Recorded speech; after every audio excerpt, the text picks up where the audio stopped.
কৰোনাৰ পৰা যুৱকসকলৰ হোৱা ঘাতক সমস্যা হেপি হাইপক্সিয়া কি বন্ধুসকল এইটো দেখা গৈছে যে আৰু পৰীক্ষা কৰি পোৱা গৈছে যে ৪৫ বছৰৰ তলৰ যিসকল যুৱক আছে তেওঁলোকে হঠাতে মৃত্যু হ'বলৈ ধৰিছে আৰু তেওঁলোক কি কাৰণত মৃত্যু হ'ব ধৰিছে তাৰ কাৰণ কিন্তু ভালকৈ গম পোৱা নাছিল আৰু এইটো বৰ্তমান গম পোৱা গৈছে যে তেওঁলোকে মৃত্যু হোৱাৰ কাৰণ হৈছে কৰোনা তেওঁলোকৰ গাত কৰোনা ইনফেকশ্যন হৈছিল কিন্তু বন্ধুসকল আমি জানো যে যেতিয়া কৰোনাৰ দ্বাৰা মানুহ এজন ইনফেকশ্যন হয় তেওঁৰ জ্বৰ হয় আৰু পিছত তেওঁলোকৰ উশাহ নিশাহৰ সমস্যা হ'ব পাৰে বা অন্য বিভিন্ন ধৰণৰ লক্ষণ তেওঁলোকৰ গাত দেখা দিব পাৰে বা তেওঁলোকৰ বুকুখন বিষ বা বুকুখন অলপ টাইট লগা তেনেকুৱা ধৰণৰ ভাৱ হ'ব পাৰে আৰু বেছি হ'লে তেওঁলোকৰ যেতিয়া ইনফেকশ্যনটো বেছি হ'ব তেওঁলোকৰ বডি কালাৰ চেঞ্জ হ'ব পাৰে হেতা পৰি যোৱা বা নীলা পৰি যোৱা তেনেকুৱা ধৰণৰ হ'ব পাৰে বা কিছুমানৰ খুব বেছিকৈ ঘামি যোৱা চুৱেটিং হ'ব পাৰে বা বুকু ধপধপাই থকা বা মূৰ ঘূৰণি হোৱা বা কনফিউজন হোৱা তেনেকুৱা ধৰণৰ হ'ব পাৰে আৰু বহুত ক্ষেত্ৰত কিছুমান এনেকুৱা মানুহ আছে যেতিয়া অক্সিজেন লেভেল তেওঁলোকৰ গাত কমি যায় তেওঁলোকে কি কৰিছে নিজেই গম নাপায় কি কথা পাতিছে কি কৈছে তেওঁলোকে নিজেই গম নোপোৱা হৈ যায় এনেকুৱা ধৰণৰ বিভিন্ন ধৰণৰ লক্ষণ দেখা পোৱা যায় কিন্তু বন্ধুসকল এনেকুৱা ধৰণৰ বহুতো ঘটনা পোহৰলৈ আহিছে আৰু এইটো পৰীক্ষা কৰি পোৱা গৈছে যে বহুতো এনেকুৱা যুৱক আছে যে তেওঁলোকৰ গাত কৰোনাৰ ইনফেকশ্যন হৈছে কিন্তু কোনো লক্ষণ দেখা পোৱা নাই কাৰণ যিহেতু এই ৪৫ বছৰ তলৰ যিখিনি মানুহ আছে তেওঁলোকৰ ইমিউনিটি বহুত ষ্ট্ৰং থাকে বডি পাৱাৰ বহুত ষ্ট্ৰং থাকে আৰু দৈনন্দিন তেওঁলোকৰ সকলো কাম তেওঁলোকে কৰি আছে সদায় যিখিনি কাম কৰিব লাগে তেওঁলোকে কৰি আছে কোনো সমস্যা নাই কিন্তু তেওঁলোকৰ অক্সিজেন লেভেল ভিতৰি ৮০তকৈ তলত বা কিছুমানৰ ৭০তকৈ তললৈ কমি গৈছে আৰু তেওঁলোকৰ কৰোনাৰ কিন্তু কোনো লক্ষণ পোৱা নাই না জ্বৰ আছে না উশাহ নিশাহৰ প্ৰব্লেম আছে কিন্তু হঠাতে তেওঁলোকৰ উশাহ নিশাহৰ প্ৰব্লেম হৈছে আৰু হঠাতে তেওঁলোকৰ মৃত্যু হ'বলৈ ধৰিছে চ' বন্ধুসকল এই কথাটোকে হেপি হাইপক্সিয়া বুলি কোৱা হৈছে অৰ্থাৎ হেপি মানে তেওঁলোক ঠিকেই আছে সকলো ঠিকেই আছে কিন্তু ভিতৰি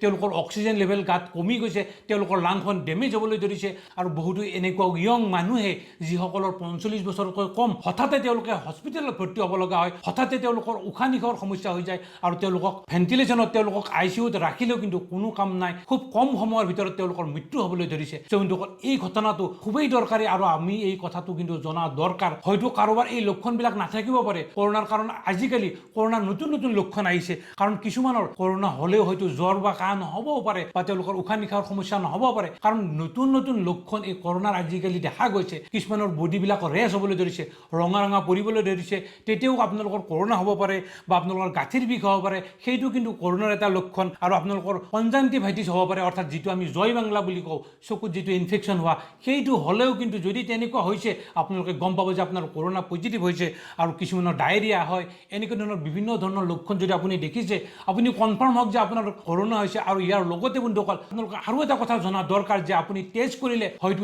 নিগেটিভ হ'ব পাৰে কাৰণ কৰোনা নতুন ষ্ট্ৰেইন আহিছে কাৰণ বন্ধুসকল আপোনালোকে এটা কথা জানিব এই যিবিলাক ভাইৰাছ আছে ভাইৰাছবিলাকে কিন্তু ৰূপ বদলাই থাকে তেওঁলোকে নতুন ৰূপত আহি থাকে কাৰণ আগৰ যিটো ভাইৰাছ আছিল সেই ভাইৰাছৰ দ্বাৰা যদি আপুনি ইনফেকশ্যন হয় তেতিয়া আপুনি এই পৰীক্ষা কৰিলে ৰেড বা RT-PCR কৰিলে আপুনি পজিটিভ হ'ব যদি ভাইৰাছটো নতুন ৰূপত আহিছে নতুন ষ্ট্ৰেইনত আহিছে আপোনাক যদি সেই নতুন ভাইৰাছে ইনফেকশ্যন কৰিছে তেনেহ'লে RT-PCR বা ৰেড টেষ্ট কৰিলে আপুনি হয়তো নিগেটিভ হ'ব পাৰে কিন্তু আপোনাৰ কিন্তু ভিতৰি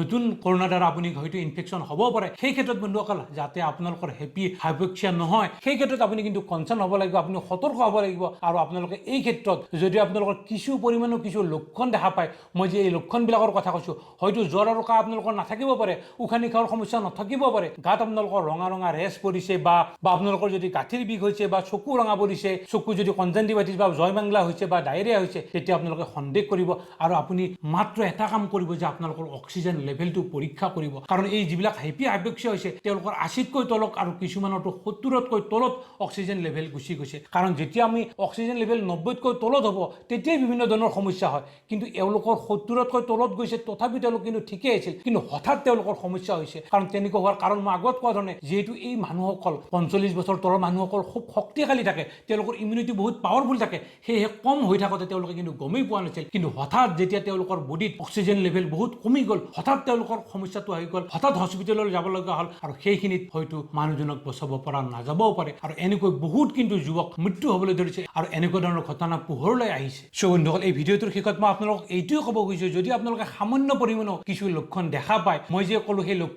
লক্ষণবিলাক যদি দেখা পায় তেনেহ'লে আপোনালোকৰ অক্সিজেন লেভেলটো পৰীক্ষা কৰি চাব কাৰণ আমি এই বেমাৰৰ পৰা বচাৰ এটাই উপায় হ'লে আমি অক্সিজেন লেভেলটো ঠিকে আছে নে নাই সেইটো চাব লাগিব এইটো হ'ল গুৰুত্বপূৰ্ণ লক্ষণ কাৰণ বেলেগ লক্ষণ দেখা নাপালেও আমি অক্সিজেন লেভেলটোত কিন্তু আমি গম পাই যাম সেয়ে আপোনালোকে বন্ধুসকল ঘৰত এটা হ'লেও আপোনালোকে পালছ অক্সিমিটাৰ এটা ৰাখি থৈ দিব যদি আপুনি অকলে আনিব নোৱাৰে তেনেহ'লে আপোনালোকৰ ওচৰৰ 5-6 ঘৰ মানুহ লগ লাগি আপোনালোকে এটা পালছ অক্সিমিটাৰ কিনি থৈ দিব আৰু বন্ধুসকল এনেকুৱা বহুত মানুহ আছে যে এই বেমাৰটো তেওঁলোকে মিছা বুলি কয় এতিয়াও তেওঁলোকে বিশ্বাসে কৰিব পৰা নাই যে কৰোনাৰ যে ইনফেকশ্যন হৈ আছে বহুত মানুহ যে মৰি আছে তেওঁলোকে মিছা বুলি ভাবি আছে বন্ধুসকল এই ক্ষেত্ৰত আপোনালোকে সতৰ্ক হওক আপোনালোকে পেনিক হ'ব নালাগে আপোনালোকে সতৰ্ক হওক থেংক ইউ